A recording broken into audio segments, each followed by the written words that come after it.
Hey y'all, I'm Kelly Moody and you're listening to the Ground Shots podcast, an audio project exploring our relationship to ecology through conversations and storytelling with farmers, herbalists, craftspeople, naturalists, artists, and more.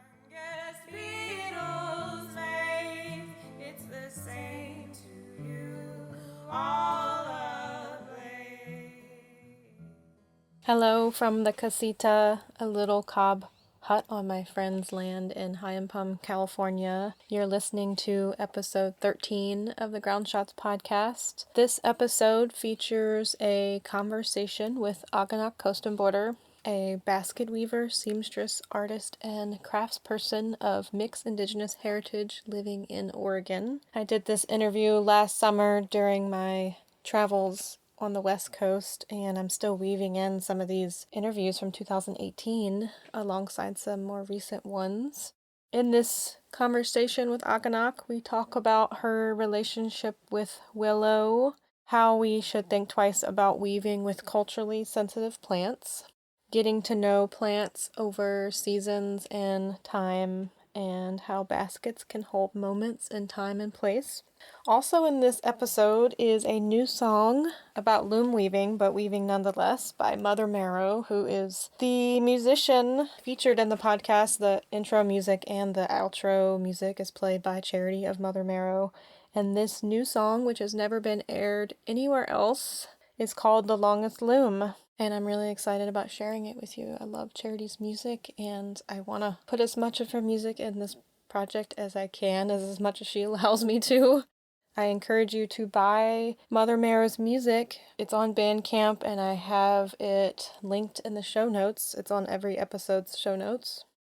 Currently, there's about 65 steady patrons of the Ground Shots podcast right now on Patreon.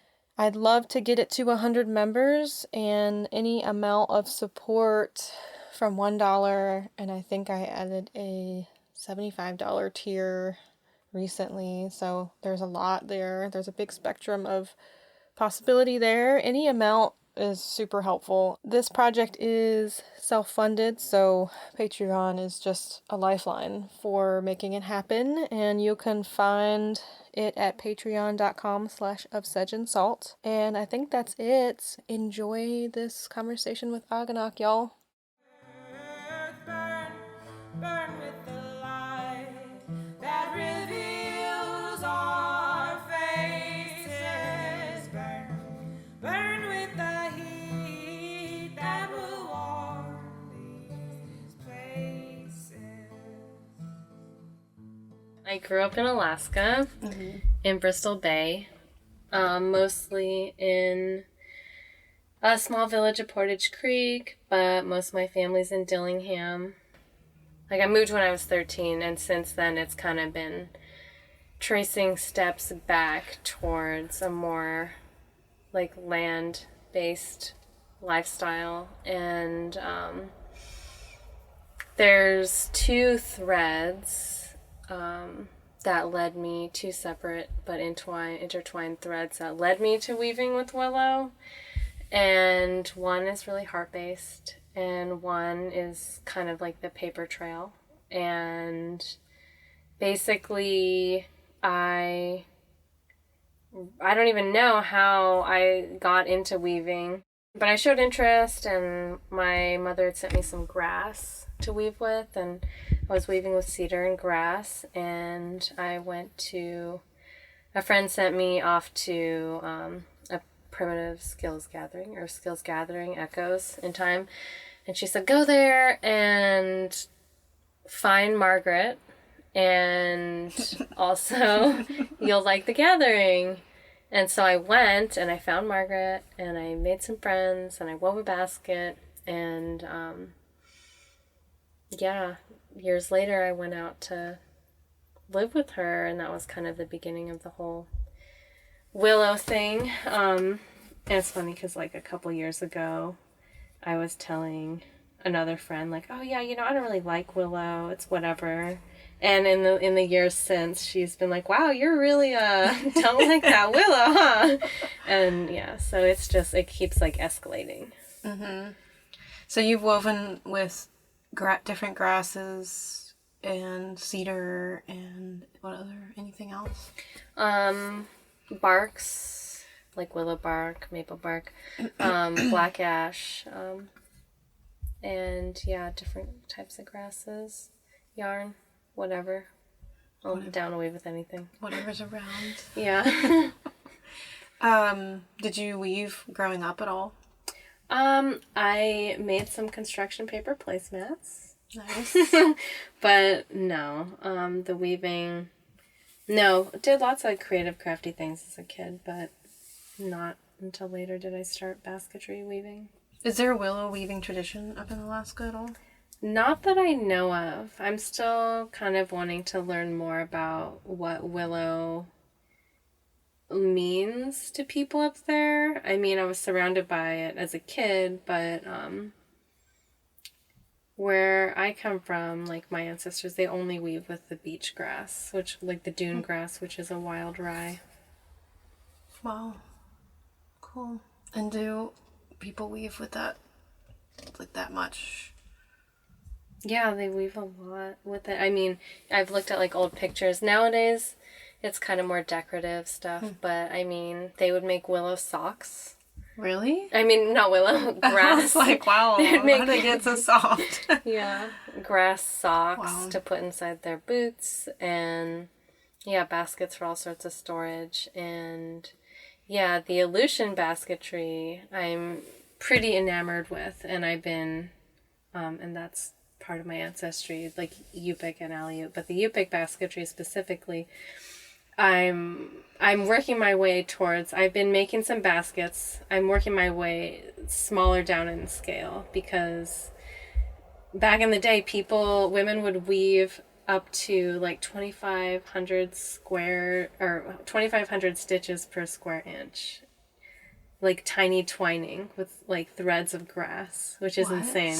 So I don't quite do that yet, but I'm getting there. It's amazing the amount of concentration it already takes to weave. I mean, it kind of does it to you. Once you start, you're kind of like obsessed. Like someone was telling me at Echoes this year, they were like, I don't really have a good attention span for anything else, but suddenly when I'm weaving, I feel like I want to just keep seeing it make itself. And my mind feels so at ease, just like being able, it calls you to focus. Yeah. And then this culture we live in now, it's like everything is so all over the place that... Yeah, Willow's bossy. In my experience, Willow is extremely bossy and just definitely draws all that attention to itself. And yeah, like you were saying, you just kind of want to keep watching the basket take shape. I feel like that's my whole experience with it, is just kind of being a servant to this willow, this sassy plant. Mm-hmm. But yeah. Can you go through a little bit just the process of, like, when do you harvest it? Like, for someone who may not know anything about it, and how long do you let it sit for, and, like, what do you do to the plant in order to make it possible to weave? Yeah. You can harvest willow in the fall. The earliest would be when the leaves start to change colors, like if you're really desperate. But once the leaves drop, the plant is dormant and you can start harvesting. And you want to harvest the first year growth, which are the just super long, straight sticks, no branchiness to them. There's like a lot to say about like tending beds in the wild or cultivated beds, but basically you harvest it and dry it. It needs to dry. Depending on what kind of climate you live. I live in a wet climate, so if you leave it outside, it keeps growing. And right. Because Willow's like got a rooting hormone or like some kind of magic sprouting ability no matter what. Yeah. So it'll go. So, putting it in a dry house, if you have a wood stove, or if you live in a dry climate, you can leave it out when it's cut and it will dry. But you want to protect it from the elements. And I've been experimenting with how little or long it can cure before you re-soak it. You can weave it fresh too, but it shrinks a lot and it's not as bendy. But yeah, so I think like a 3-month minimum curing time. So once it's fully dry, wait 3 months, and then you can do it. Then you can re-soak it. But a year is nice to just let it cure for a year.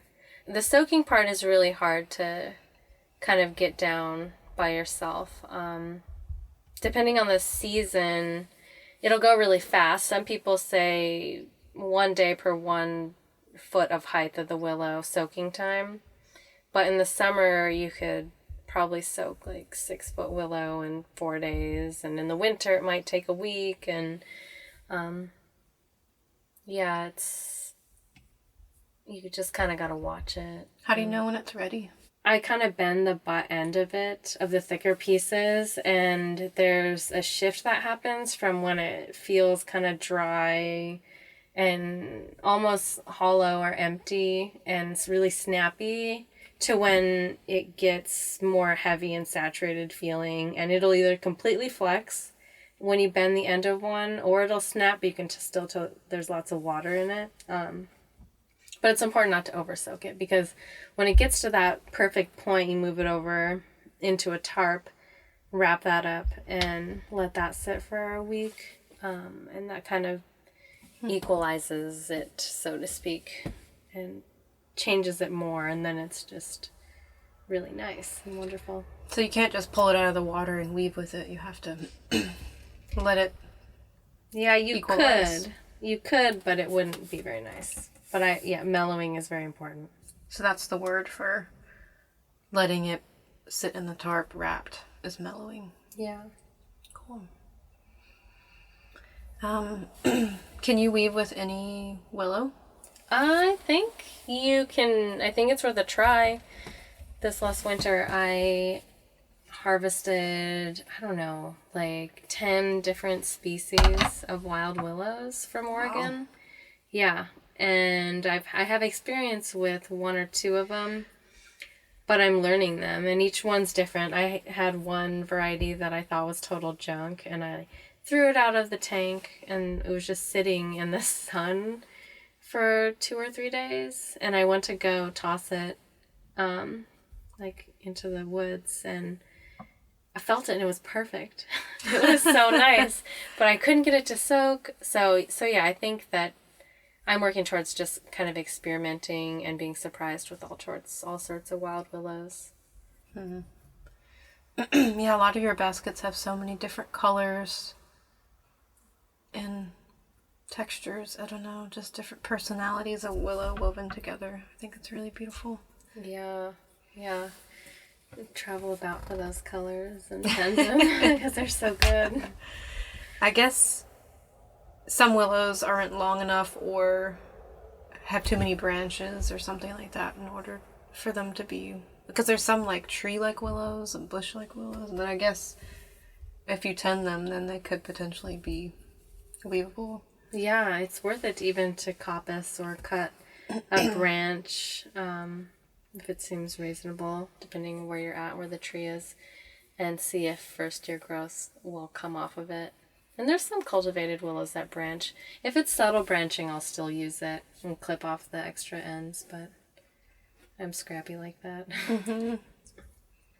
Willow likes wet, right? I mean, it seems like that's kind of its preferred habitat is creeks or near where there might be underground water or something. Mm-hmm. Yeah, loves the water.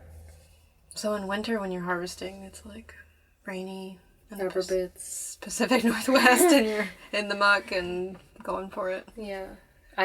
Last year I went to one spot and was harvesting, and I stopped for the day. There was still some light out, and I saw like this perfect patch. I was going to come back the next day and get it. And I came back the next day, and it was like 1 foot underwater. Like I couldn't reach it. It was in the river because it had rained and the water rose. So I just got to see the beautiful willow from a distance. Wow. You mentioned Margaret, and maybe some people who listen to this audio project know who that is, and maybe some people don't. Well, so that's one of the people that you've spent time with, and can you tell me a little bit about Margaret and any other people you might have studied with? Yeah, she's great. Margaret Matthewson. My teacher I've learned so much from her. I don't even know what to say about her. If you know her, you'll know. She's quite the character. And if you don't, well, then she's quite the character. And not really on the internet world. And she's a wild card. She's fantastic. Yeah. I feel, I've learned a lot vicariously through her and just from observing. And it doesn't even feel like a ton of it is about Willow, but a lot of it is just being around and being inspired by her and her pointing out little things here and there. But yeah, that's my main teacher. Other weavers, we always share things with each other. Yeah. But I don't know, people have been asking me lately, like, oh, do you want to learn with all these people? Are you going to, like, learn from other teachers? And I kind of feel content. I feel like I have so much more to learn with Margaret. I mean, she does way more than just Willow. She does it all, like with basketry. And yeah, I don't know. I kind of, like, really into still slowly getting to know her and, like, work with her and help her out with random land projects and tending the willow beds. But yeah, other than her, it's just trading tips with friends, learning from them. And just spending time weaving and figuring it out too, right? Yes, that is something about Margaret, is that so many people, so many willow weavers, willow basket makers do, these traditional styles of basketry, European basketry, French basketry, and it's such a thing. But I think one of the things that makes Margaret unique is that she's kind of just does whatever and supports people doing whatever, and that's kind of, you can, like, recognize her students' baskets because they all have this like artistic element to them, and she really just kind of facilitates that artistic learning experience through basketry. And so maybe that's why I like her as my teacher, because she doesn't tell me what to do. but yeah, experimentation for sure. And you would, if you study with someone else, it would be possible that they would tell you have to weave a specific way or something? Yeah, I feel like most willow weavers, there's all these, things that make a perfect basket. Like, oh, make it even, make it like this, and oh, that's so pretty, and look how even it is. And I don't even really like market baskets, so maybe I just don't like being told what to do either. And so, except unless it's Willow telling me what to do, I'm kind of down with that. But yeah, I'm not really drawn to just traditional European basketry. It's kind of boring. I mean, it's beautiful. It's beautiful. Yeah. At the same time, she does that and has taught you that, but it isn't necessary to, like, stick to the specific. This one weave is very European, and you have to do it this way, and you can mix it up. Yeah. Turn it into your own thing. Yeah, that's funny, because anytime I teach a class, it's so hard. Somebody will say, oh, did I do that wrong? And it's rarely is the answer ever, yes, you did that wrong, because there's just so many different ways to do something. And then I come from, like, a lineage of more artistic basketry where it's hard to say, oh, no, that's wrong, because it's like, well, I don't know, maybe you should keep doing that. Maybe you'll start your own thing, your new thing, new patterns. Yeah. When I first met you, I remember seeing that you had a lot of cedar woven stuff, and you talked to me a little bit, and I didn't know that tree as much before because it's a very specific Pacific Northwest tree that's pretty special, and kind of a tricky thing to weave with, I guess, in that way too. Yeah, cedar was one of the first things I learned to weave with, doing plaiting and tool work. So I have a soft spot for it, and it's such, like you were saying, it's an important tree up here, and you can really feel that just being around it.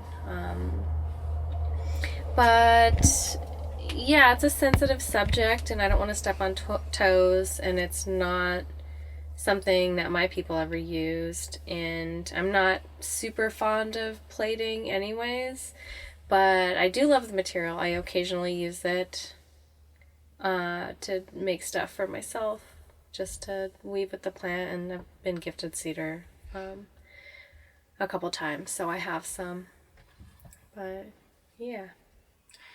And you were saying that at one point, yeah, you feel like you don't want to really bring much attention to that tree as like a thing that even people should consider using, right? Yeah, I don't like to show it off or have it be showed off in the wrong places, because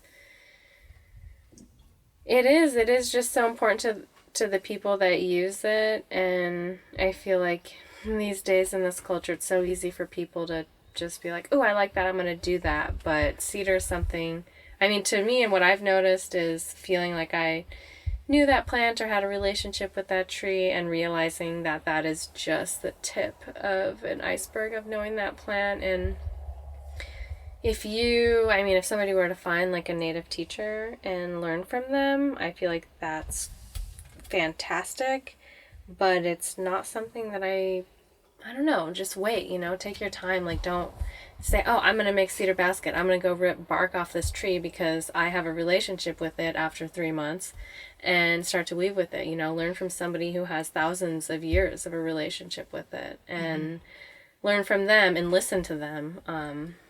But yeah, you see people with cedar stuff all the time, and it's cool and it's great and it's beautiful. But I personally kind of just like to, let that be a thing of its own people.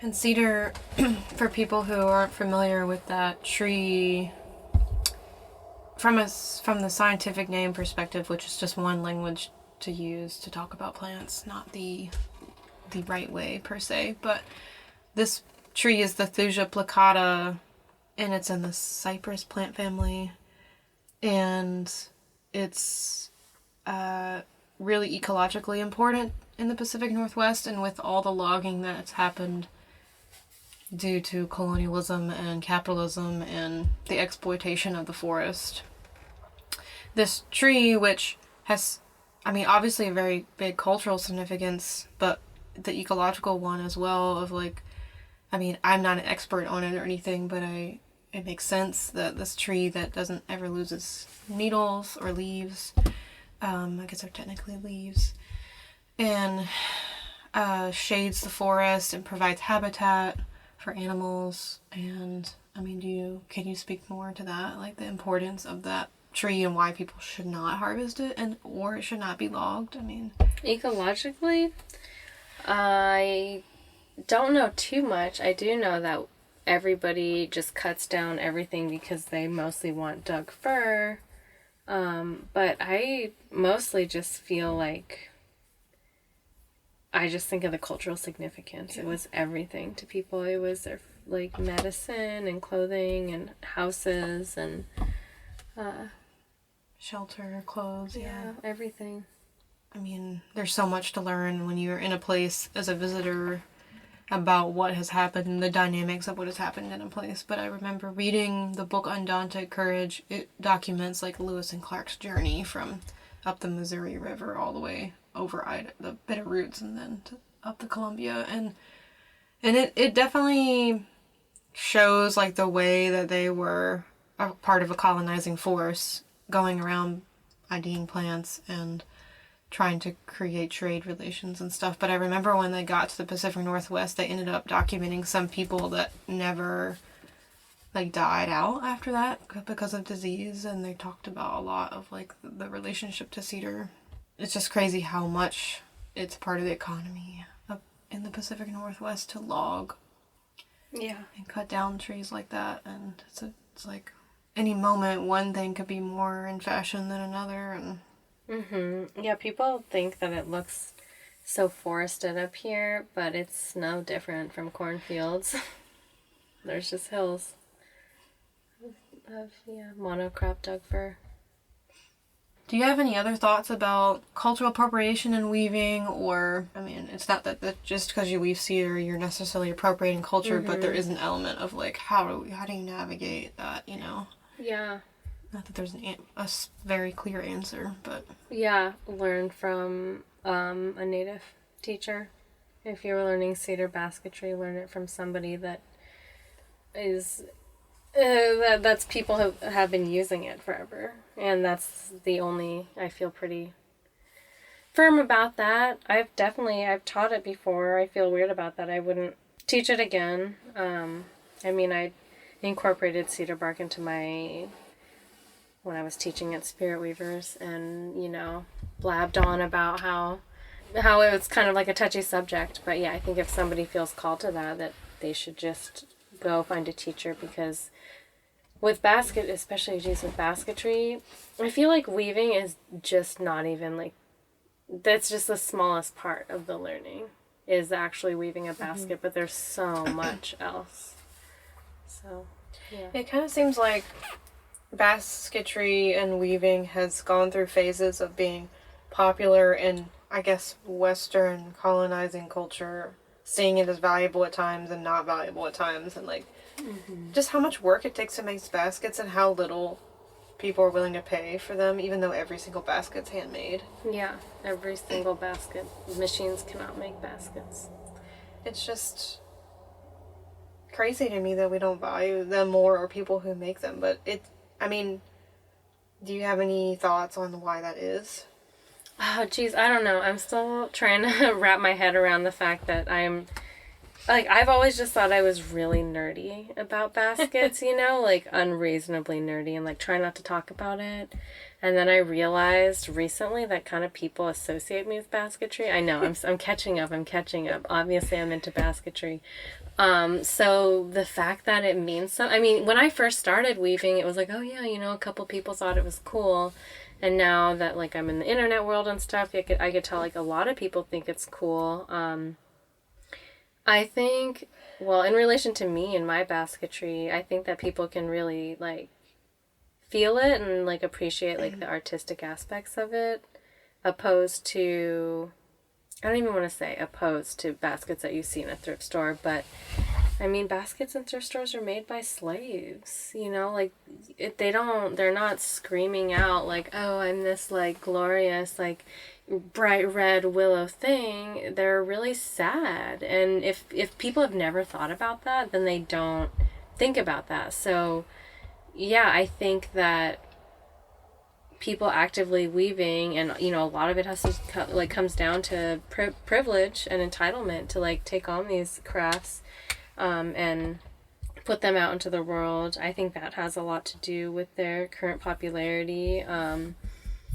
It's like this whole thing of people who, you know, like me or whatever, have an experience with more wild places, and that translates into the baskets. And right now it seems like a lot of people are really getting like back into nature in like whatever trendy way, and so it started like people are paying attention now. They're willing to pay more money because it's a symbol of that trying to reconnect almost more than actually doing it sometimes.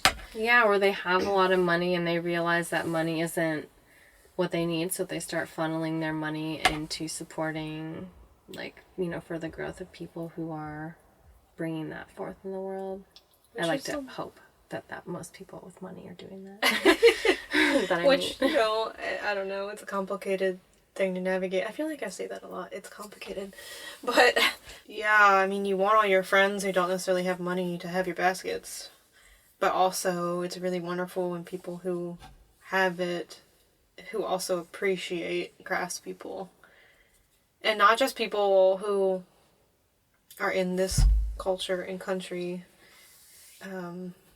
Because I feel like in part being able to weave in this country is more a privilege in itself, just because there's people with money here. But like you're saying, every basket's woven by some human being, and even IKEA or these big box stores that sell home goods, they sell baskets that are handmade by someone in India or Africa or South America or whatever, and Yeah. they're selling them for $30. Yeah. A really intricate basket that, like, why isn't that person's labor valued in the same way, too? It's really, and even in this country, with the economy we have and the scale of it all, even what you charge for your baskets, I still feel like isn't enough. Yeah, I would really have to work hard, which I'm starting to really work hard to make that like a complete reality. There's slaves. It just boils down to baskets are made by slaves, and then other loopholes like heavily processed natural materials that weave easy, and the basket frames being metal. Sometimes I see that a lot. There's like these things that make a basket that can make it made faster, but yeah, factory scenarios.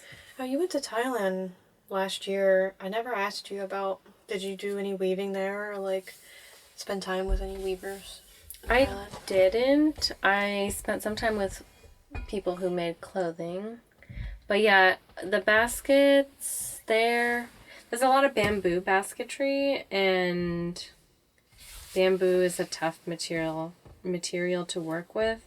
I don't know. I guess when I was there, I didn't really feel super... I mean, I love the baskets and they're beautiful, but I personally don't feel super inspired to work with bamboo. Yeah. So I was mostly just looking at beautiful baskets, and I'm definitely noticing them everywhere I went, being like, oh my god, look, there's a basket! But no, I didn't seek out any teachers. Yeah. Yeah, and it's like that material and that weaving style in that place is a reflection of the land there, and it's like, yeah, we have bamboo here. We have river cane out east that's like a native like smaller squatter bamboo type thing that's not as abundant as it used to be, that people wove really intricate baskets with. And then people plant bamboos that go invasive and crazy and stuff too. So it's almost like, well, yeah, just navigating when it might make sense to try to play with something. Because it's like, invasive plants are a whole other conversation. I mean, I really appreciate some people who are basket folks who decide, like Peter of Rewild Portland, deciding to do a lot more invasive plant, or so-called invasive plant basketry teaching, things that got planted ornamentally and then kind of started to become crazy, taking over. Yeah. Because there's so much of that, and we should be using those plants. They want to be used. They're screaming out for us to notice them, so. Yeah. Out east we have kudzu, which literally eating the forest. That is amazing for basketry. That some people have taken on majorly, but yeah, I don't know. Maybe it's traditionally used where it's native too. So you've been teaching more lately, and it seems kind of exhausting. Like, I helped you at Echoes, and I was like, wow, this is a lot of energy to put out there. How do you feel about teaching and sharing in that way? That, I mean, it seems like you have to have really good boundaries for that. Yeah. Well, I've actually been teaching less lately. Yeah. I've toned it down. I only teach in Oregon right now because fuck that. It's not the traveling. It just feels like way too much. I love teaching, though. I do. It's something where I'm like, oh, I got this class coming up, and then I'm like, oh man, I don't even know if I can do this, and then I start doing it, and I just feel like a little social butterfly, like teaching. I love facilitating that for people, bringing Willow and watching them, watching like all these little baskets emerge, but it does. At the places that I teach at, Earth Skills gatherings, like, I don't make money. Depending on where it's at, like, if the materials come from Margaret, like, I give her, like, all the materials fee. Like, I want her to have that for her Willow. And so I kind of am phasing out on it. And there's a few events that I'll continue to go to because, for whatever reason, I like them and I like the people, and I want to be a basket teacher, and, like, I still want to teach, but it is exhausting. It's worth it, but it's not yeah, I have to focus on my own weavings if I want to support myself. But I love to share it. I really do. It's a skill in itself. Learning to weave and then learning to show other people, But then it's almost like sometimes it seems, I feel like I learned a lot just kind of winging it, Mm-hmm. Because you're forced to, if you're to explain to someone else and show them with your own hands, you just take it into yourself in a different kind of way too, Yeah.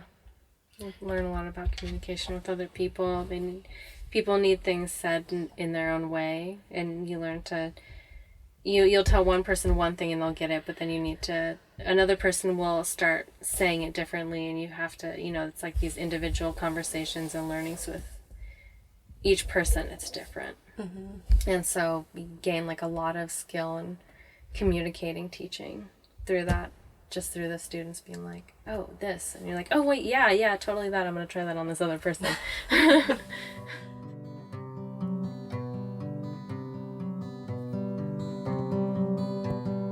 In and out, in and out, in and out, in and out, over, under,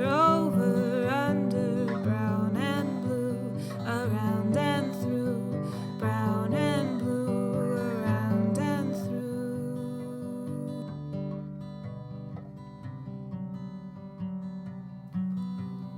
Earth's long loom is warped with sky feathers.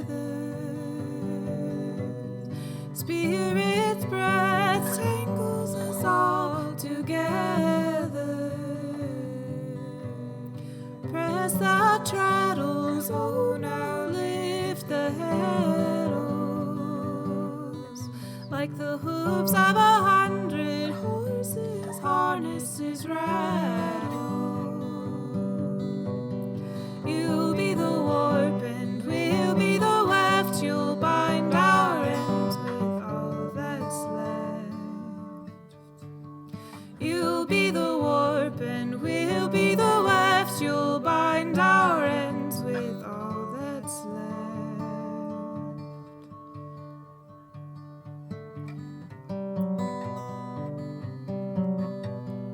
In and out, in and out, in and out, in and out, oh now, in and out, oh now, in and out, oh now,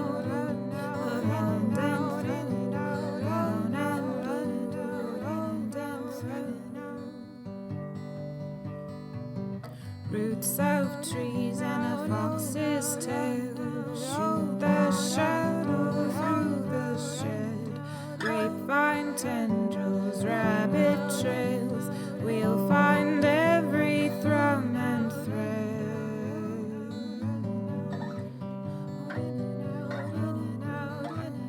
Brown and blue, around and through, brown and blue, around and through, brown and blue, around and through.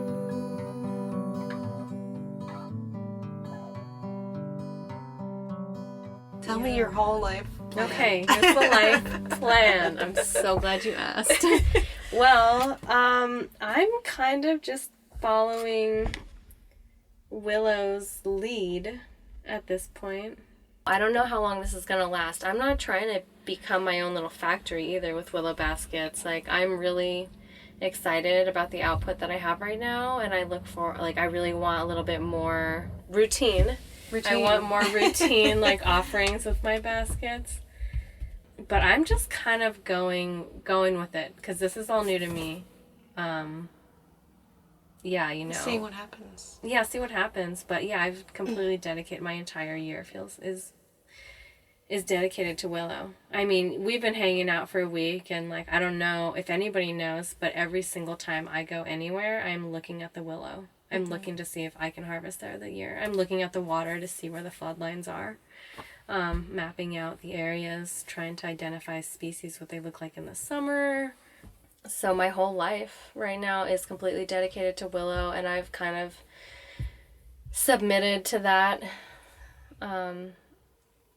because, I don't know, it's felt like a good thing for me to do, and like trust in this plant and like our building relationship.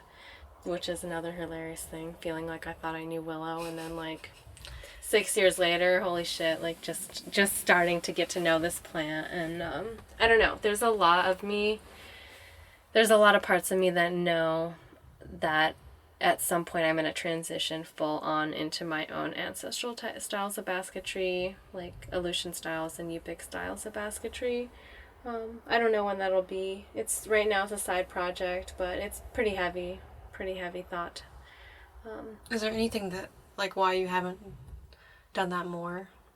Things just take time, Yeah. and right now I need to pay for my car insurance, and so right now I'm making baskets I hope to sell, and I need to really make the connection. Like, I've been weaving with wild rye, like the dune grasses, beach grass, from down here, but I've never wove it. Like, it's going to be a whole nother journey to go back home and pick those grasses. And I mean, it's going to be great because I'm going to find some teachers and they're going to be like, oh, like, you're not a beginner.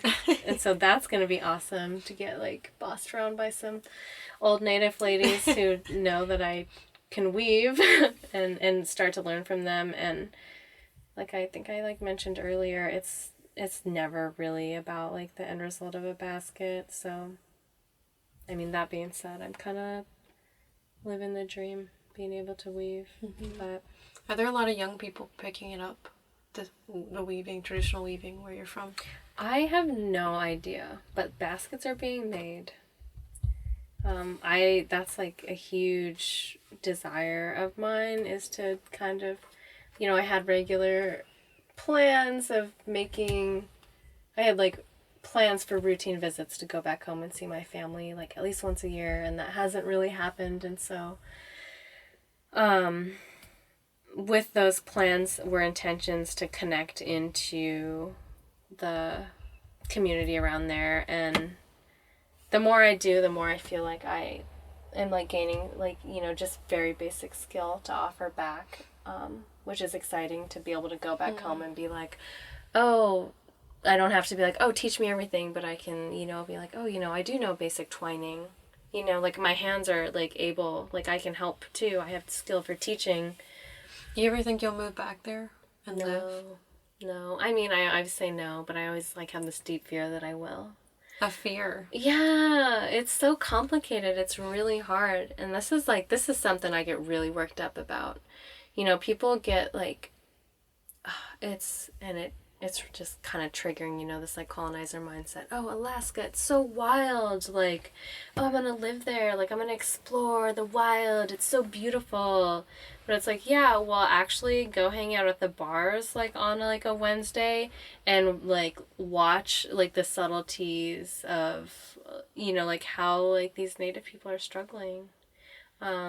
It's not pretty always being, like, for me, going back home is not some, like, blissed out, like, adventure in the wilderness. It's going back to communities where there's a lot of trauma. And I wonder if my family would hate me for saying that, but I mean, they know it's real, but it's like they don't know any different, like I'm the weird one that's like completely like white passing that moved down to the lower 48s. Mm-hmm. So now, seeing now that the veil has been lifted, knowing what I do down here, the thought of being that isolated and away from like a larger radical community feels impossible. But I will always go back, and I'd like to have more extended stays. Yeah. Love my family up there. Intergenerational traumas. It's so sad. And, like, yeah, it's so awkward, though, too, to be down here and be exposed to the radical community that I am and see the flaws and the pain that maybe not everybody in my family is aware of to the extent that I am. It feels really, really weird. You meaning because you've left and can see it from the outside? Yes. That has changed things, but when you go there, other people don't see it in the same way. They just accept it as reality. Yeah, it's accepted, and it's just sad, but I mean, it's, the reality is it's not all sad. The reality is that, like, families up there, it's sad, but then the way the families are up there, and like my family, is so much better than they are down here. Everybody's so loving and puts family first in like such a beautiful and like extreme way. So,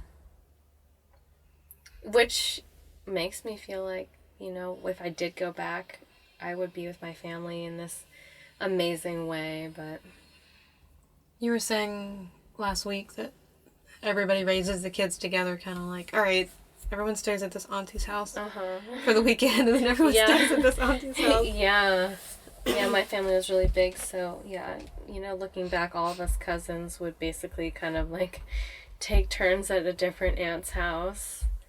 I think a lot of families are like that, and it's people, I don't know if it's safer or if people just aren't scared. You know, like I got to like do like hang out and play outside like all the time, like it wasn't even a thing.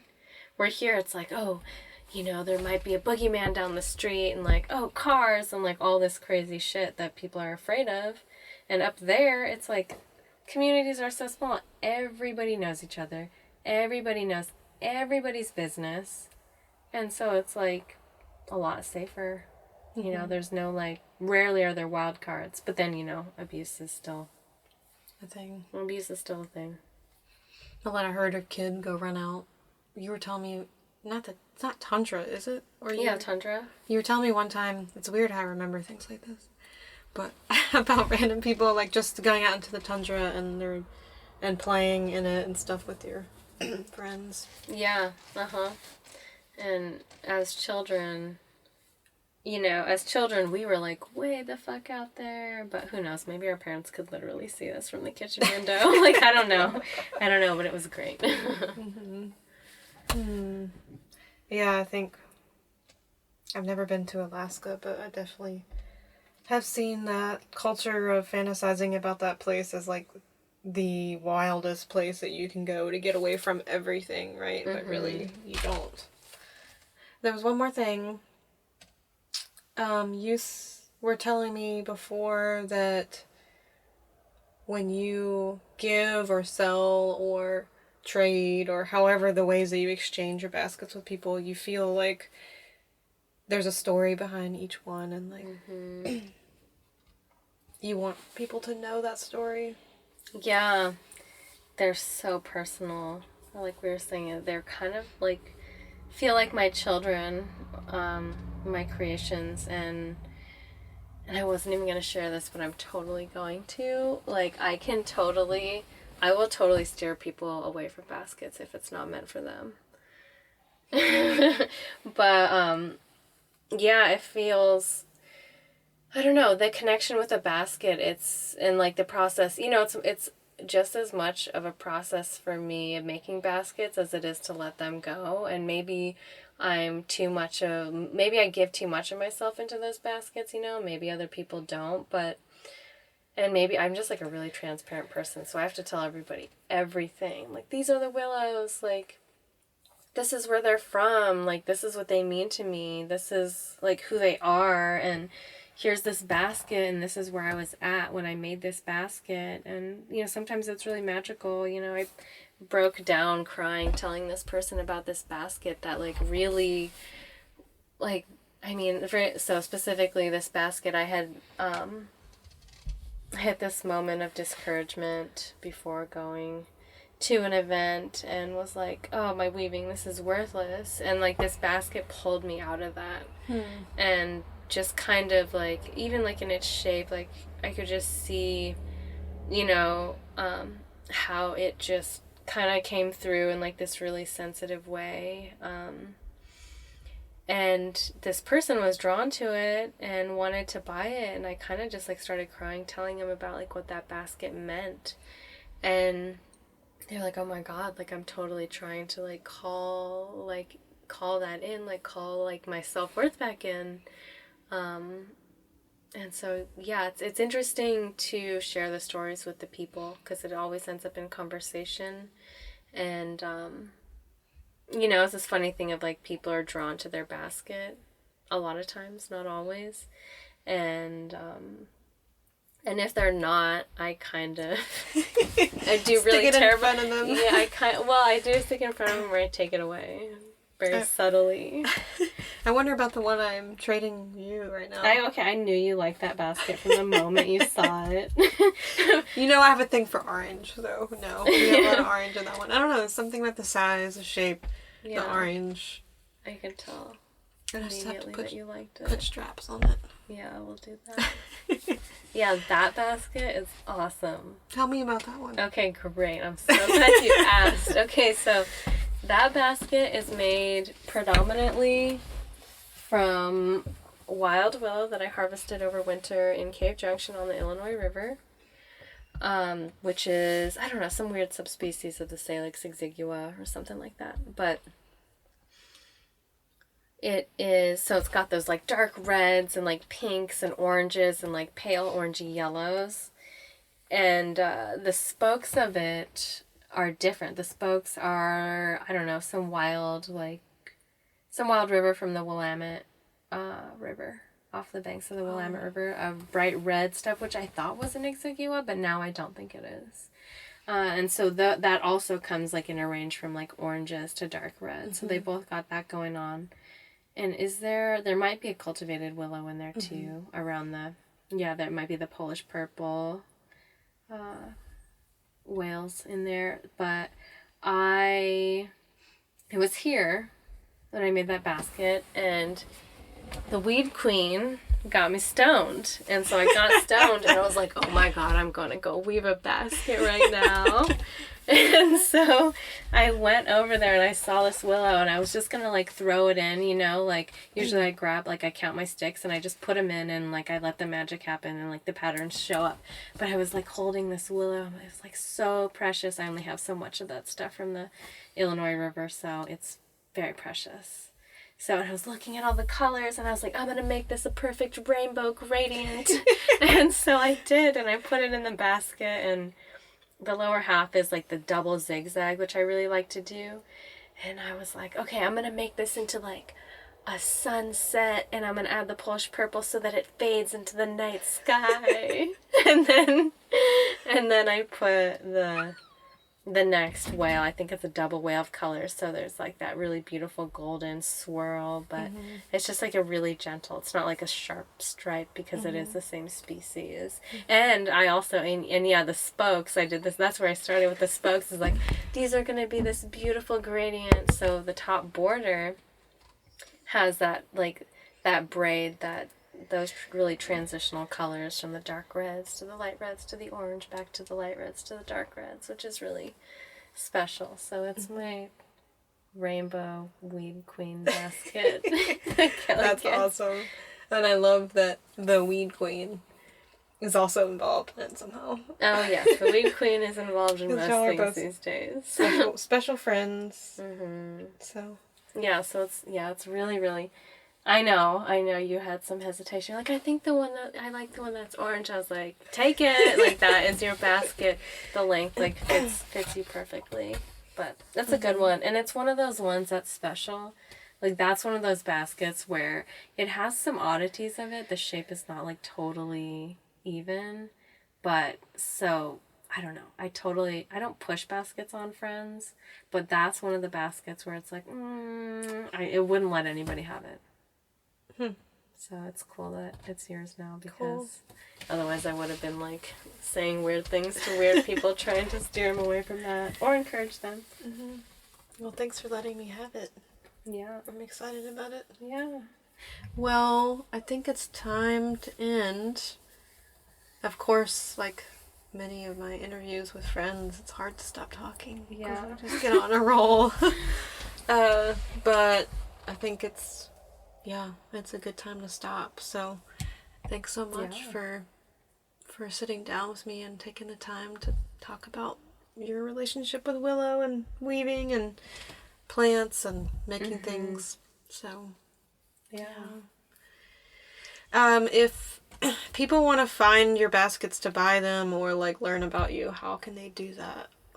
Well, I only have an Instagram. It's at Aganaq, my name. And that's, can you spell that? Aganaq. All right, well, let's go outside. Play. Sounds Okay, good. bye. This episode of the Ground Shots podcast was produced by Opia Creative. Our music is by Mother Marrow. If you'd like to help us continue to make this audio project a reality, consider becoming a monthly supporter on our Patreon page at patreon.com/ofsedgeandsalt, where we have rewards like entry into patron-only giveaways, additional audio interviews, extra educational content, and much more. You can also share our work and give us a review on iTunes. Visit our website at ofsedgeandsalt.com to see what else we're up to and a log of our episodes when they come out. Check out our show notes for information about how to find us and our guests. Until next time, y'all, thanks for listening.